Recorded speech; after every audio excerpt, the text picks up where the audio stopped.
பயிற்சி பலன்கள் தனு ராசிக்கு எப்படி இருக்க போகுது அப்படின்னு பார்க்கலாம். தனுசு ராசிக்கு இந்த ஆண்டு எப்படி இருக்க போகுது? உங்கள் ராசி அதிபதியே குரு பகவான் தான். உங்களுக்கு 1-4ஆம் வீட்டுக்கு அதிபதியான குரு பகவான் உங்கள் ராசிக்கு கடந்த ஆண்டும் பார்த்தீங்கன்னா 5வது வீட்டில் இருந்தார். 5வது வீட்டில் இருந்து நிறைய நன்மையான பலன்களை நீங்கள் அனுபவிச்சிருப்பீங்க. இப்போ 6வது வீடுன்னு சொல்லக்கூடிய ருண சத்ரு ஸ்தானம். அதுக்கு அடுத்து பார்த்தீங்கன்னா 7ஆம் பாவத்துக்கு 12ஆம் பாவம்னு வரும். அப்போ இந்த நிறைய பிரச்சனைகள் உங்களுடைய கூட இருக்கவங்களுடைய வரப்போகுது. அதனால் ரொம்ப எதிரிகளையும் அதிகமாக்கக்கூடிய ஒரு காலகட்டமாக இருக்கிறதுனால தனுசு ராசிக்காரங்க உங்கள் ராசி அதிபதியே மறைகிறது சிறப்பு கிடையாது. அப்போ நீங்கள் அதுக்கான பரிகாரங்களை நிச்சயமாக செஞ்சு கொள்ளணும்.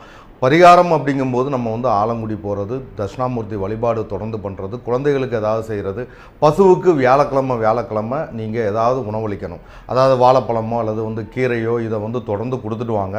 கொடுத்துட்டு வரும்போது இந்த